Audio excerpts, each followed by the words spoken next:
Well, the federal government will extend power bill relief for another 6 months in Tuesday's budget, meaning households and small businesses will get another $150 rebate. The coalition won't stand in the way of the measure that's due to kick in mid-year. For more, let's cross to National Affairs correspondent Jane Norman. Hi there, Jane. Can you take us through this announcement today? Good morning. Well, as expected, the government will be extending this energy bill relief. Now, in last year's budget, all Australian households and small businesses got $300 to lower their power bills over the year. This is only being extended for 6 months, so it'll be a $150 rebate. And just like the last one, it'll be automatically discounted from your energy bills.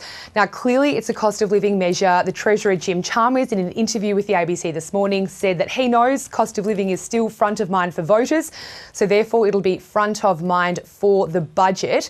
But this is an awkward policy for Labor in some senses because ahead of the 2022 election, Labor promised to reduce power bills by $275 a year by this year, by 2025. When asked this morning when power bills were forecast to fall without government intervention, Mr Chalmers sort of declined to say, only reiterating that the government had given rebates out so far to put lower pressure on household bills, and he certainly hasn't ruled out extending the power bill relief even further. He said it's something that he considers budget to budget. Let's have a listen to what he had to say. Well, this means that power bills would be lower than otherwise. And what we've seen in the first two... But using taxpayers' money to do that. Well, what we've seen in the first two rounds of energy bill rebates is we've taken some of the sting off these electricity costs.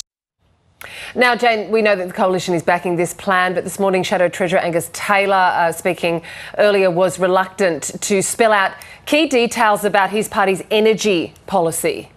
Yeah, so power, energy policy is going to be one of the key contests at this election. And that's largely because both major parties are taking two vastly different visions for Australia's energy future to the election. We have Labor's plan, which is a largely renewable energy-led policy, and we have the Coalition's plan, which is, they say, to bring on more gas. We don't know how or how much in the short term, followed by nuclear power from mid-2035. Now, what was interesting this morning was David Spears, our colleague, asked Angus Taylor how much the nuclear power policy cost. Now, last year, when Peter Dutton released the costings, they relied on modelling from Frontier Economics, so modelling that they had commissioned themselves, which found that their nuclear power plant would cost around about $330 billion. They compare this to Labor's plan, which, according to Frontier Economics modelling, costs about $600 billion. Now, the assumptions are very much contested, I'll say that. However, this morning on Insiders, Angus Taylor was asked repeatedly for that figure. Would it cost $331 billion as your own modelling has shown? Has there been any changes to that? And this is how the exchange went. As we've said, it's going to cost Australians far less. A 44%. I'm asking what it'll cost.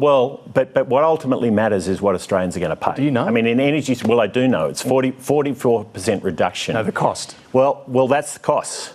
A 44% reduction in costs of the energy system. No. I'm asking. Our sorry plans, about the confusion. I'm just asking what it's going to cost Australia to build nuclear power plants. 44% less than the alternative. Which is what? And this is the crucial point. Around, you know those numbers, they were put out by Labor, around $600 billion. What's your plan cost? So 44% less.